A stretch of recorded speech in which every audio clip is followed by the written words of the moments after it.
Question number 18 exercise 4.5 का बोला जा रहा है कि if A is an invertible matrix, A जो है वो इन्वर्टिबल मैट्रिक्स है, इन्वर्टिबल, ठीक है।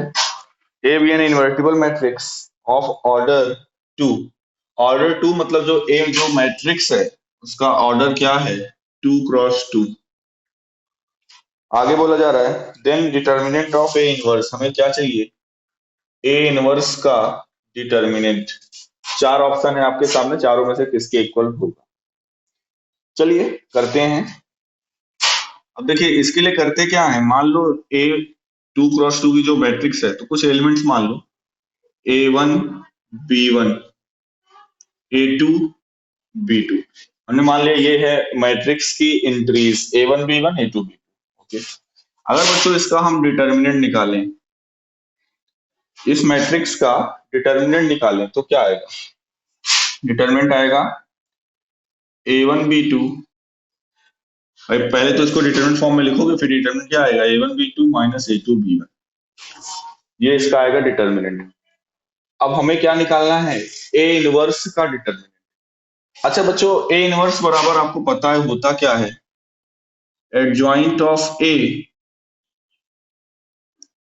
अपॉन डिटर्मिनेंट ऑफ ए, यही होता है, adjoint of A upon determinant of A.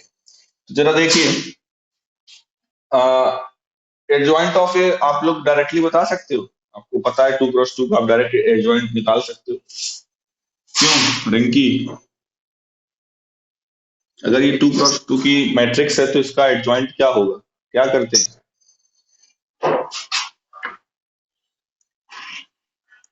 Primary diagonal elements को इंटरचेंज कर देते हैं।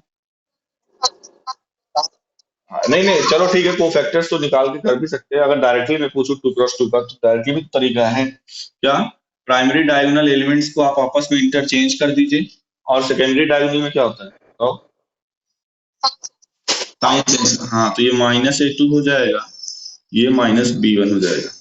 ये जो मैट्रिक्स दिख रही है ये एडजॉइंट ऑफ ए है कि नहीं, अच्छा, और अपॉन में क्या है, डिटर्मिनेंट ऑफ ए, अपॉन में डिटर्मिनेंट ऑफ ए है तो इसको हम ऐसे भी लिख सकते हैं क्या, ए इनवर्स इक्वल्स टू, ये डिटर्मिनेंट ए को अंदर ले जाओ, जब ये अंदर जाएगा तो सभी एलिमेंट की अपॉन में, क्योंकि ये हो जाएगा B2 upon determinant of A minus B1 upon determinant of A, फिर इधर minus A2 upon determinant of A, और इधर A1 upon determinant of A.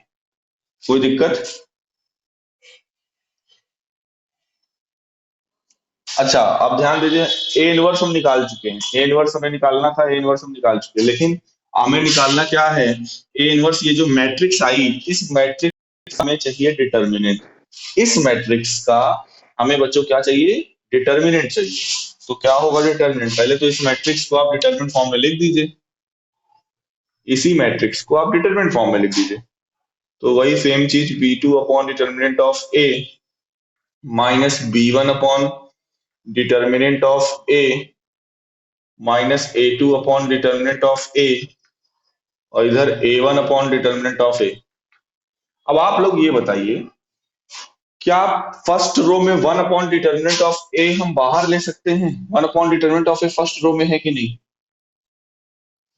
और 1 upon determinant of A second row में भी है, तो हम ये कह रहे हैं कि 1 अपॉन डिटर्मिनेंट ऑफ ए है फर्स्ट रो में, वहां से बाहर ले लिए, 1 अपॉन डिटर्मिनेंट ऑफ ए है सेकेंड रो में, वहां से बाहर ले लिए, और अंदर बचेगा B2 minus B1 minus A2 A1। यहां तक कोई दिक्कत,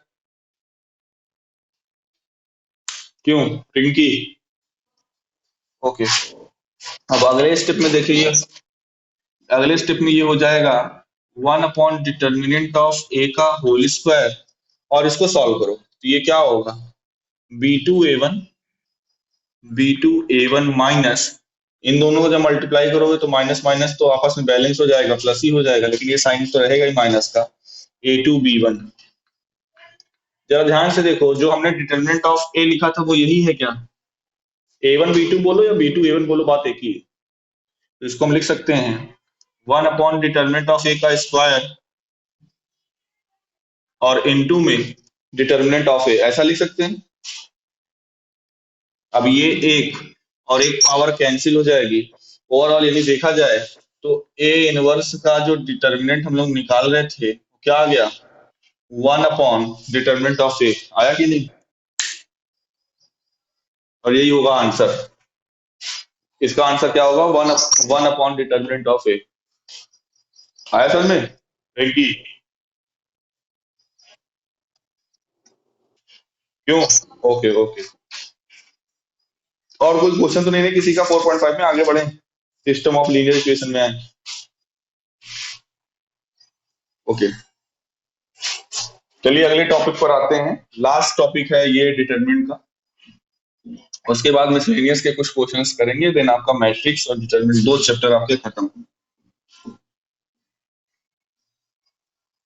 2 चैप्टर का मतलब आप मान के चलिए 10 से 12 नंबर आपके खत्म।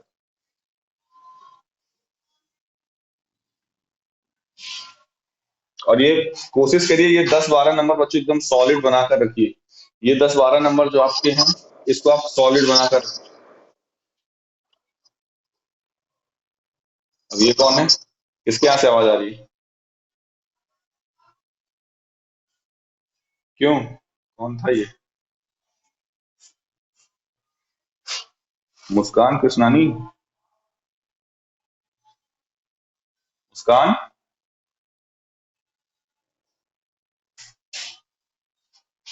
वॉइस म्यूट करके रखो, अगर कुछ पूछना हो देन बोला करो ना, पीछे से आवाज आती है बैकग्राउंड में तो डिस्टर्ब होता है।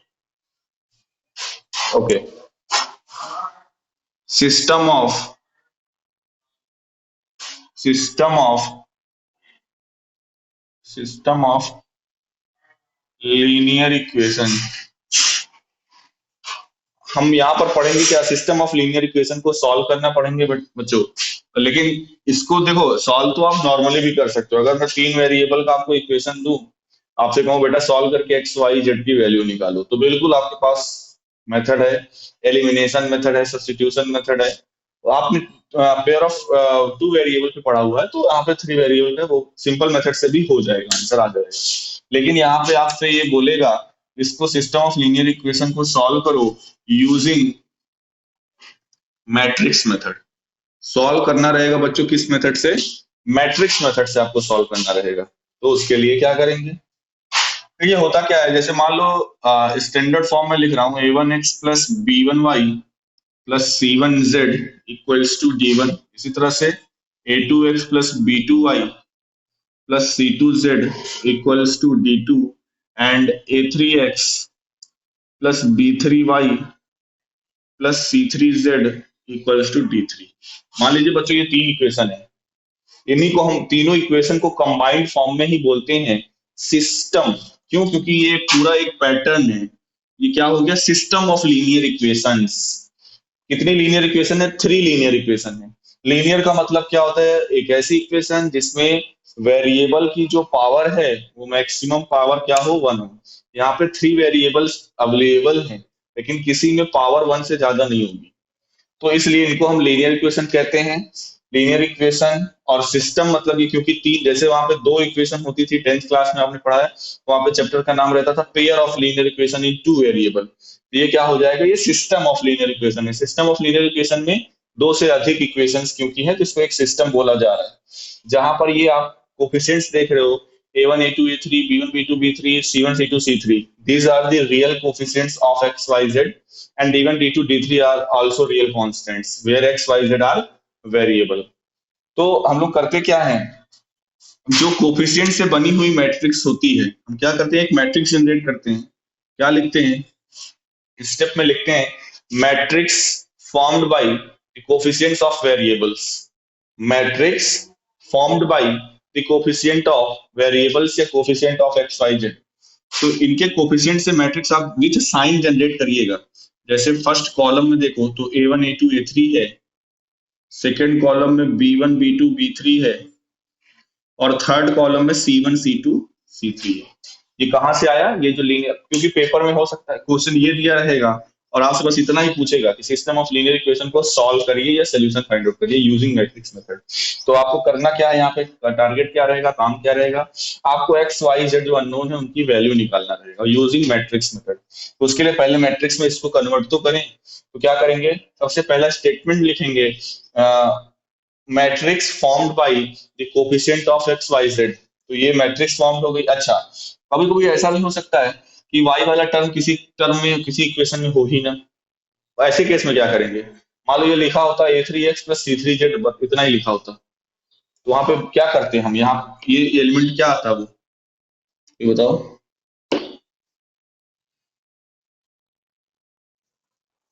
नहीं, अगर बेटा अगर y वाला टर्म रहेगा ही नहीं तो हम लोग क्या लिखेंगे b3 की जगह पे, जीरो। यस, ऐसी स्थिति में ऐसी स्थिति में जब कोई वेरिएबल वाला टर्म नहीं रहेगा, देन उसके कोफिशिएंट में हम लोग जीरो लिखेंगे। और एक और चीज ध्यान ये रखिएगा, वॉइस म्यूट कर लो, किसी के वॉइस में डिस्टरबेंस आ रहा है, सभी लोग म्यूट रखो। हाँ, तो ऐसी सिचुएशन में होगा क्या, ये कौन है यार, मुस्कान, नीलेश, ये कौन है नीलेश, नहीं मुस्कान तुम्हारा नहीं, नील, हाँ, नमस्ते बेटा, बेटा माइक म्यूट कर लो, जब कोई क्वेरी होगी देन पूछना आप, लेकिन वैसे म्यूट रखो। ओके, तो ये हो गया, हमने क्या बताया कि सबसे पहले स्टेप्स क्या लिखेंगे, matrix form by the cofactors, sorry matrix form by the coefficient of X Y Z, ये मैट्रिक्स ए इसका नाम देंगे। हाँ, मैंने एक चीज ये भी बताई कि अगर किसी क्वेश्चन में ऐसा मिले कि एक पर्टिकुलर एक वेरिएबल वाला टर्म गायब हो, तो वहां पर उसके कोफिशिएंट की जगह पे आप लोग जीरो लिखेंगे, ठीक है, वन नहीं लिखेंगे। और जो भी कोफिशिएंट लिखेंगे उसके साइन के साथ लिखेंगे, अगर कहीं पे लिखा हुआ है -c2 या -7z, तो उसकी उस केस में आप जेड का कोफिशिएंट जहां यहाँ पर मैट्रिक्स फॉर्म में लिखोगे तो -7 लिखोगे।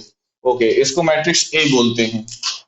और ये जो आरएचएस में जो कांस्टेंट टर्म्स हैं, इसको बोलते हैं matrix B, D1, D2, D3।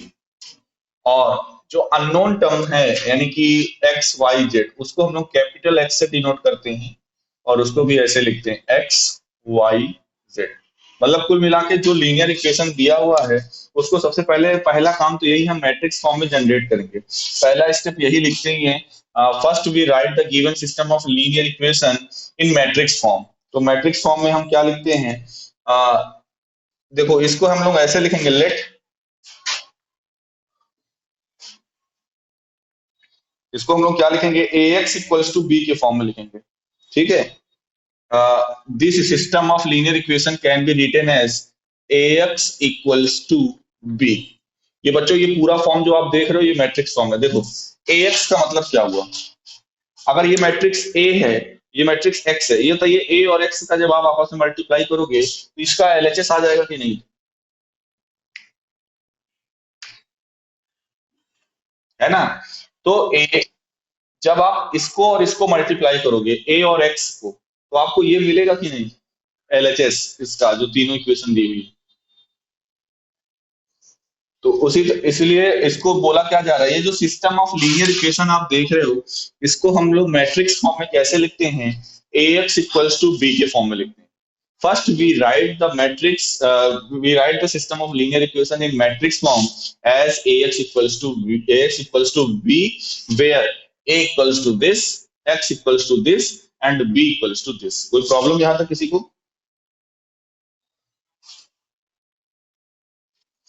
Okay, अब देखिए होता क्या है, आपको तो चलो डायरेक्टली क्वेश्चन में करना रहेगा, अब मैं यहाँ पे समझा देता हूँ। हम करते क्या है, ए इनवर्स से दोनों साइड क्या करते हैं, ऑपरेट कराते हैं लेफ्ट साइड से। तो ए इनवर्स ए एक्स, और इधर हो जाएगा ए इनवर्स बी। और आप लोगों ने ये जान पढ़ा हुआ है, कल भी इस तरह से काम किया है कि ए इनवर्स ए होता है आइडेंटिटी, तो I X equals to A inverse B. तो आई इंटू एक्स, यानी किसी भी मैट्रिक्स में अगर आप आइडेंटिटी से मल्टीप्लाई करोगे तो आपको वही मैट्रिक्स मिलेगी, यानी कि X equals to A inverse B. अब ये हो जाएगा बच्चों आपका लास्ट स्टेप। देखिए आपको निकालना क्या है, आपको यहाँ पे निकालना है अननोन यानी कि एक्स वाई जेड, और एक्स वाई जेड को हम कह क्या रहे हैं, कैपिटल एक्स। यहाँ पे रिलेशन क्या है, capital X equals to A inverse B. अब देखिए करेंगे क्या, मैंने पहले बताया था आपको कल के लेक्चर में भी, पहले भी, अगर आप सिस्टम ऑफ लीनियर इक्वेशन को भी सॉल्व करोगे तो बिना ए इनवर्स निकाले आपका काम नहीं हो सकता। आप जरा ध्यान से देखिए, अगर आपको इस एक्स की वैल्यू चाहिए तो उसके लिए इसका पता होना सबसे ज्यादा जरूरी है कि नहीं, ए इनवर्स का। क्योंकि जब ए इनवर्स आप निकाल लोगे, ए ये मैट्रिक्स ए है, किसी का हमें चाहिए इनवर्स, और इनवर्स निकालने का मेथड प्रोसेस वही है जो आप जॉइंट वाला पढ़े हो भी। तो इसका हमें चाहिए इनवर्स, इसका इनवर्स पूरा निकालेंगे। बी क्योंकि आपके लिए नया नहीं है, ये जो मैट्रिक्स बी है ये आपको क्वेश्चन से ही मिल जाता है। आप ए इनवर्स निकाल लिए, बी बी आपको पता ही है ये मैट्रिक्स बी है। आप क्या करोगे, ए इनवर्स और बी का मल्टीप्लाई करोगे। अच्छा ये 3x3 का है, तो आप मुझे ये बताइए जो ए इनवर्स मैट्रिक्स आएगी उसका ऑर्डर भी 3x3 का होगा कि नहीं, क्यों? ओके। और जो मैट्रिक्स बी है, हमेशा मैट्रिक्स ये जो बी है जो आरएचएस से बनी हुई है, इसका ऑर्डर क्या होगा, 3x1 होगा कि नहीं, सॉरी रो इंटू कॉलम होता है ना, 3 रो है, एक कॉलम है यहाँ पर। क्या हुआ, गलत लिखा क्या मैंने?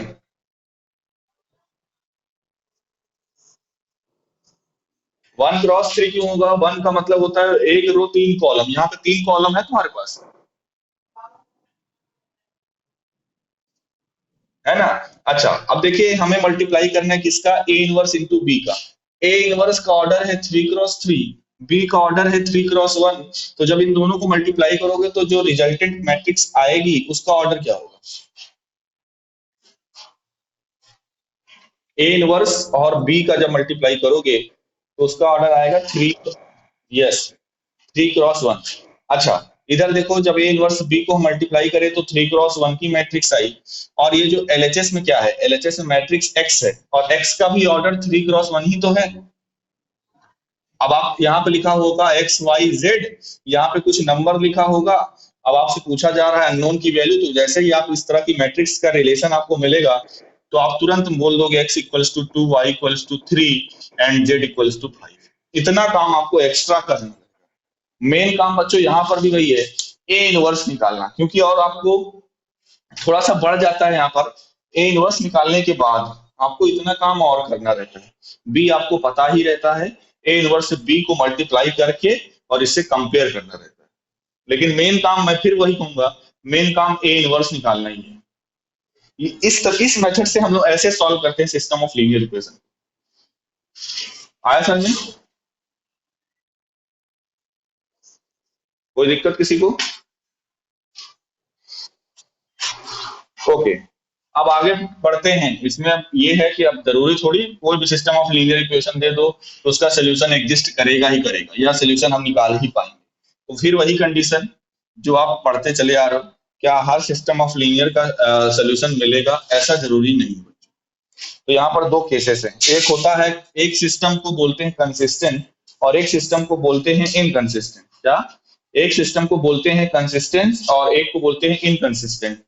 तो कंसिस्टेंट सिस्टम किसे कहते हैं, कंसिस्टेंट, कंसिस्टेंट सिस्टम उसे कहते हैं जिसका सोल्यूशन एग्जिस्ट करता है। ध्यान रखिएगा, कंसिस्टेंट सिस्टम उसको कहते हैं जिसका सोल्यूशन एग्जिस्ट करता है। वो वन सोल्यूशन भी हो सकता है और एक से ज्यादा भी हो सकता है, एक सोल्यूशन हो सकता है और एक से ज्यादा भी सोल्यूशन हो सकता है, वन सोल्यूशन और more than one solution, one solution और मोर देन वन सोल्यूशन, दोनों में से कुछ भी हो सकता है। ठीक है।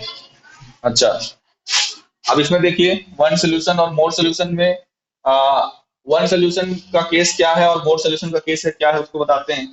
जब आप मैट्रिक्स के जो कोफिशिएंट से सिस्टम ऑफ लीनियर इक्वेशन के कोफिशिएंट से जो मैट्रिक्स बनती है बच्चों, जब आप उसको सॉल्व करते हो यानी उसको मैट्रिक्स का डिटरमिनेंट निकालते हो, किसका, सिस्टम ऑफ लीनियर इक्वेशन में आप एक्स वाई जेड वेरिएबल के कोफिशिएंट से जो मैट्रिक्स फॉर्म करते हैं जिसको मैट्रिक्स ए बोलते हैं, उस मैट्रिक्स ए का जब आप डिटरमिनेंट निकालते हो और अगर वो डिटर्मिनेंट आ गया नॉन जीरो, वो डिटर्मिनेंट क्या आ गया, नॉन जीरो आ गया, तो सीधा सीधा हम बोल देंगे कि जो given system of linear equation है वो क्या है, कंसिस्टेंट है। वो क्या है, कंसिस्टेंट। ठीक है, given system of linear equation क्या है, कंसिस्टेंट। अब इसी तरह से अगर डिटर्मिनेंट ऑफ ए जीरो आ गया, तो अगर डिटर्मिनेंट ऑफ ए क्या आ गया, जीरो आ गया, तो वो बच्चों इनकंसिस्टेंट में आ जाएगा। इनकंसिस्टेंट में आ जाएगा मतलब उसका सोल्यूशन एग्जिस्ट नहीं करता, solution does not exist, solution does not exist, इस केस में आ जाएगा। ठीक है, solution does not exist. Okay, अगर डिटर्मिनेंट ऑफ ए जो है जीरो आ गया तो इसका मतलब क्या होगा, सोल्यूशन डज नॉट एग्जिस्ट। अब यहाँ पर आपको केस पढ़ना है। क्या, देखिए यहाँ पर तो कोई दिक्कत ही नहीं है, पहले भी पढ़ते आ रहे हो इन्वर्टिबल मैट्रिक्स के बारे में या नॉन सिंगुलर मैट्रिक्स के बारे में। क्या कि अगर मैट्रिक्स इन्वर्टिबल है या नॉन सिंगुलर है कब होगा, जब determinant of A non zero होगा, तभी उसका इनवर्स एग्जिस्ट करेगा। यहाँ पर भी वही है कि अगर determinant of A non zero होगा तभी उसको हम लोग कंसिस्टेंट कहेंगे। इनकंसिस्टेंट किसे कहेंगे, अगर उस जो कोफिशिएंट से बनी हुई मैट्रिक्स है उनका जब उसका हम डिटरमिनेंट निकालेंगे अगर वो जीरो आ गया वो इनकंसिस्टेंट में आएगा। लेकिन इनकंसिस्टेंट में होता क्या है, दो कैटेगरी होती है बच्चों, जो कि आपको क्वेश्चन में करना पड़ेगा। अगर किसी मैट्रिक्स में देखो, अगर आपने डिटरमिनेंट ऑफ ए निकाला आ गया जीरो, तो इनवर्स तो मिलने से रहा, तो कोई मतलब है नहीं, वहां पे सॉल्यूशन तो आपको करना ही नहीं। अगर ये आ गया डिटरमिनेंट ऑफ ए जीरो, तो सीधा लिख दोगे inconsistent, solution does not exist. लेकिन इस केस में जब सोल्यूशन डज नॉट एग्जिस्ट है तो दो क्राइटेरिया है। पहले वाले को तो मेरे ख्याल से कोई दिक्कत नहीं है, इसमें जो दो क्राइटेरिया है उस पर डिस्कस करते हैं। क्या है वो दो क्राइटेरिया, देखिए। अगर डिटरमिनेंट ऑफ ए जीरो है, अगर डिटरमिनेंट ऑफ ए क्या है, जीरो है, तो पहला केस, देखिए आपको करना क्या पड़ेगा, एडजॉइंट निकालना पड़ेगा। क्या करना पड़ेगा, एडजॉइंट निकालना पड़ेगा। अब आपको एडजॉइंट से देखना है, आप adjoint of A into B निकालो, उस मैट्रिक्स का आप एडजॉइंट निकालो और उसका मल्टीप्लाई करो मैट्रिक्स बी। बी मैट्रिक्स क्या है कोई बताए,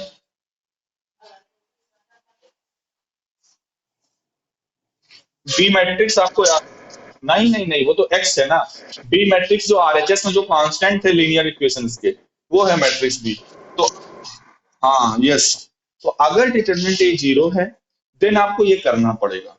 आप सभी को अगर यहाँ पर जो सिस्टम ऑफ लीनियर इक्वेशन के क्वेश्चन है, अगर आपने उसके कोफिशिएंट से बनी हुई मैट्रिक्स का डिटरमिनेंट निकाला और वो जीरो आ गया, और अगर वो जीरो आ गया, उस सिचुएशन में आपको बच्चों उस मैट्रिक्स का एडजॉइंट निकालना पड़ेगा और फिर उसको बी से मल्टीप्लाई करना पड़ेगा। वहां पर फिर दो क्राइटेरिया है। पहला केस क्या है कि अगर adjoint of A into B करते हैं और वो नॉन जीरो आ जाए, मतलब वो जीरो मैट्रिक्स ना आए, नॉन जीरो मैट्रिक्स आए, तो ऐसी सिचुएशन को हम क्या बोलते हैं, then solution does not exist. Inconsistent तो है, इनकंसिस्टेंट तो है, और इनकंसिस्टेंट में हम बोलेंगे क्या, सोल्यूशन डज नॉट एग्जिस्ट। अब देखिए बच्चों जो दूसरा केस है, कभी कभी ऐसा भी हो सकता है कि डिटर्मिनेंट ऑफ ए जीरो आया और आपने adjoint of A into B निकाला, ये भी जीरो आ गया। Adjoint of A into B निकाला, ये भी जीरो आ गया, और डिटर्मिनेंट ऑफ ए तो जीरो था ही, उसके बाद जब आपने इसको चेक किया तो ये भी जीरो आ गया। तो इस सिचुएशन में क्या कहेंगे बच्चों, इस सिचुएशन में क्या कहेंगे, सोल्यूशन के बारे में, ये दोनों हो सकता है बच्चों, कंसिस्टेंट भी हो सकता है, कंसिस्टेंट भी हो सकता है, इनकंसिस्टेंट भी हो सकता है। कंसिस्टेंट भी हो सकता है और इनकंसिस्टेंट भी हो सकता है, दोनों में से कोई भी हो सकता है, कंसिस्टेंट या इनकंसिस्टेंट। ये कैसे पता चलेगा, according to as system have either infinitely many solution और नो सॉल्यूशन। जब कंसिस्टेंट होगा तो इस केस में कितने सॉल्यूशन होंगे, इनफाइनाइटली मेनी सॉल्यूशन होंगे। ध्यान दीजिए जो हम लोग पहला कर रहे थे, जब डिटर्मिनेंट ए नॉन जीरो था तो हमने वहां पे कंसिस्टेंट बोला था, और मैंने कहा था कंसिस्टेंट में दोनों केस हो सकता है, दो टाइप होते हैं, या तो वन सोल्यूशन होगा या मोर देन वन सोल्यूशन। दोनों केस मैंने बताया था वन सोल्यूशन। देखो वहां पर जब आप सॉल्व करोगे ए इनवर्स निकाल के, जैसे हम लोग अभी पढ़े मैट्रिक्स मेथड से, x equals to A inverse B से, वहां पे जो x की वैल्यू आएगी, कैपिटल X मतलब स्मॉल x y z, ये जो वैल्यू आएगी बच्चों वो क्या इनफाइनाइट, अभी जो मैंने कराया था जो x y z की वैल्यू फॉर एग्जांपल करके मैंने लिया, तो क्या वो इनफाइनाइटली मैनी सोल्यूशन के अंतर्गत आएगा कि यूनिक सोल्यूशन में आएगा? यूनिक सोल्यूशन में आएगा। लेकिन यहाँ पर क्या है कि अगर आप एडजॉइंट ए इंटू बी लेते हो और वो जीरो आ जाएगा, तो वहां पर क्या रहेगा कि ये सिस्टम ऑफ लीनियर इक्वेशन आप कंसिस्टेंट भी कह सकते हो, इनकंसिस्टेंट भी कह सकते हो, वो डिपेंड करेगा सिचुएशन पे, मतलब क्वेश्चन पे। और कंसिस्टेंट होगा तो इनफाइनाइटली मेनी सोल्यूशन होगा, और अगर इनकंसिस्टेंट होगा तो इनकंसिस्टेंट वाले केस में हम क्या बोलेंगे? नो सोल्यूशन, कोई सोल्यूशन एग्जिस्ट नहीं करता। लेकिन आपको सिलेबस में बच्चों ये वाला पोर्शन है ही नहीं, ये जो केस वन केस टू ये वाला पोर्शन बस केवल इतना है, चेक करने तक के लिए है बस। बाकी आपको जो भी करना है, जो हम ऑलरेडी पहले डिस्कस कर चुके हैं, क्या कि आप डिटरमिनेंट निकालोगे। अगर डिटरमिनेंट ए नॉन जीरो आ गया, और नॉन जीरो आ गया तो इधर जितना आप देख रहे हो अभी सामने व्हाइट बोर्ड पे, इससे कोई मतलब नहीं है। और आपको जाहिर सी बात है, क्योंकि इनवर्स निकालना रहेगा, ए इनवर्स तभी एग्जिस्ट करेगा, आप लोग जानते हो, जब determinant of A non zero होगा। ये दोनों सिचुएशन तो हम तब पढ़ेंगे जब डिटरमिनेंट ऑफ ए जीरो होगा, यानी वहां पर हम इनवर्स नहीं निकाल पाएंगे, राइट। जिसको अगर ज्यादा देखना है इसके बारे में, तो आर डी शर्मा की बुक में कंसिस्टेंट ये वाला जो केस है, आप ये वाला जो देख रहे हो, उसमें एक दो एग्जांपल आपको इस टाइप में मिल जाएंगे, आप लोग देख लीजिएगा। फिलहाल आपके सिलेबस में केवल चेक करने तक के लिए है, according to NCERT CBSE pattern में चेक करने तक के लिए है। आप चेक करिए ये कंसिस्टेंट है या इनकंसिस्टेंट है। अगर देखिए कंसिस्टेंट होगा, पहली सिचुएशन तो ये है, डिटरमिनेंट ऑफ ए क्या होना चाहिए? Non zero. जैसे ही determinant of A non zero आ गया, सीधा बोल दोगे ये हमारा system of linear equation consistent है। अगर जीरो आ गया, डिटरमिनेंट ऑफ ए जीरो आ गया, तो फिर हमें ये चेक करना पड़ेगा adjoint of A and into determinant of B. अगर ये प्रोडक्ट नॉन जीरो आया, तो हम कहेंगे कि हमारा क्या है? System of linear equation inconsistent है, सोल्यूशन डज नॉट एग्जिस्ट। मान लो आप ये करते हो, मतलब adjoint of A to B करते हो और जीरो आ गया, जब ये भी जीरो आ गया तो वहां पे आप लिखोगे इसका सोल्यूशन, दोनों केस हो सकता है, इट मे बी कंसिस्टेंट और इनकंसिस्टेंट, दोनों में से कोई भी हो सकता है। और कंसिस्टेंट होगा तो इनफाइनाइटली मेनी सोल्यूशन, इनकंसिस्टेंट होगा तो नो सोल्यूशन। ठीक है।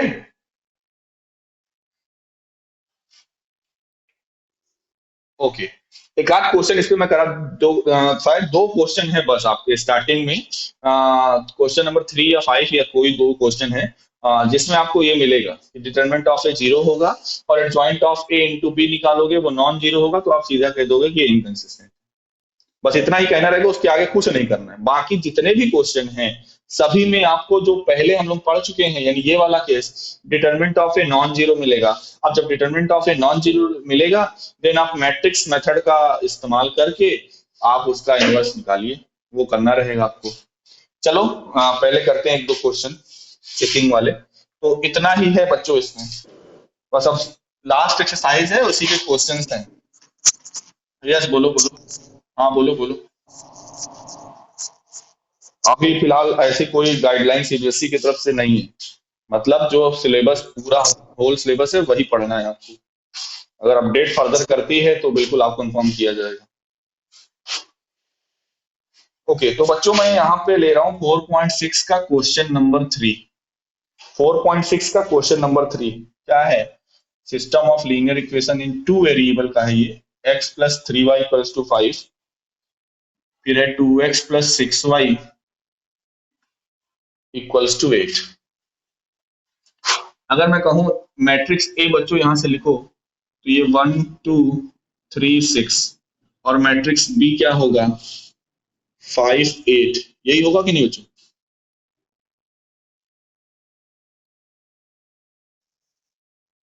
हर्षित अटेंडेंस ले लेना बेटा। हाँ ओके, डिटर्मिनेंट ऑफ ए निकालते हैं। मैंने पहले ही बताया कि अगर आप पहले तो काम तो यही है कि आप मैट्रिक्स बना लो कोफिशिएंट से, फिर आप डिटर्मिनेंट निकालो। जब आप डिटर्मिनेंट निकालोगे तो पहले आप सिंबल चेंज करते हो, फिर डिटर्मिनेंट निकालो। देखो 6 माइनस 6 जीरो आ गया कि नहीं? तो कहने का मतलब यहाँ पर हमें क्या मिला? डिटर्मिनेंट ऑफ ए क्या है? जीरो है। तो कहने का मतलब इनवर्स तो नहीं मिलेगा, ये तो श्योर है। अब कंसिस्टेंट वाला यूनिक सोल्यूशन नहीं होगा, ये भी श्योर है। अब दो सिचुएशन बची। अब ये सीधा सोल्यूशन डज नॉट एग्जिस्ट होगा, मतलब इनकंसिस्टेंट सीधा सीधा बोलते हैं, या फिर ये मे और मे नॉट भी ये बोले, मे आइदर दिस और दिस, ये दोनों में से कौन सा ऑप्शन होगा। अब आगे हमें करना है, उसके लिए हमें एडजॉइंट चाहिए। 2x2 की मैट्रिक्स है, हम एडजॉइंट सीधा लिख सकते हैं। एडजॉइंट ऑफ ए क्या होगा, 6 1 -2 -3, ठीक है ना, सही लिखे। अब आप क्या निकालिए, एडजॉइंट ऑफ ए का बी मैट्रिक्स के साथ प्रोडक्ट। मैं यहीं पे लिख दे रहा हूं, आप लोग अगले लाइन पे लिखिएगा इसको। एडजॉइंट ऑफ ये है, मैट्रिक्स बी क्या है, 5 8। जब मल्टीप्लाई करोगे तो क्या आएगा, 6 5 जा 30 -24, ये आएगा 6 -10 + 8, ये आएगा -2, which is not equals to zero matrix. ये नॉन जीरो है कि नहीं बच्चों, ये जो मैट्रिक्स आप देख रहे हो क्या ये जीरो मैट्रिक्स है, 6 -2,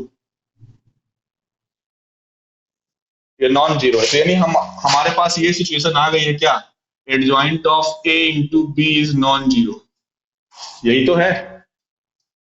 तो जब adjoint of A into B non zero होगा तो ऐसी सिचुएशन में हम अपने सिस्टम ऑफ लीनियर इक्वेशन को क्या बोलते हैं, इनकंसिस्टेंट।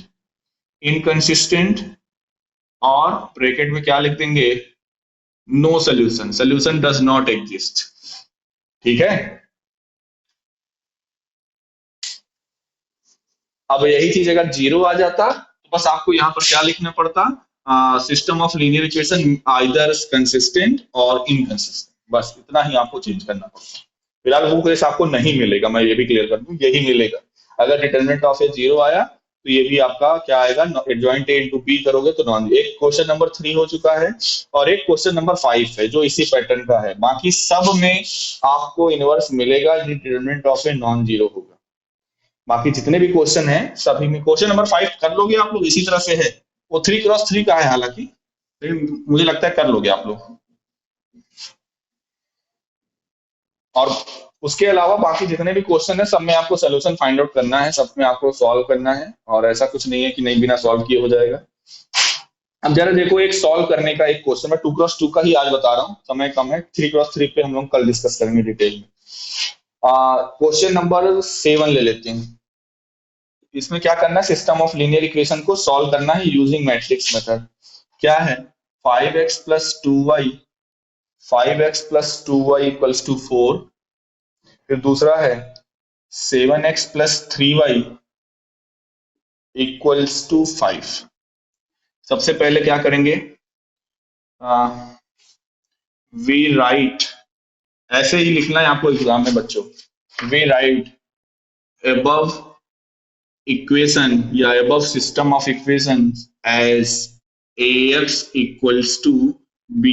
इसको मान लेंगे equation number 1, where ax = b, या इसी को आप और करके लिख सकते हो, और x = a इनवर्स b। और ये कैसे आए मैं आपको समझा चुका हूं, इसको मानिए इक्वेशन नंबर 1 या स्टार। वेयर, अब आपको यहाँ पे क्या लिखना है, वेयर x क्या है, x इज xy, और b क्या है, b है 4 5,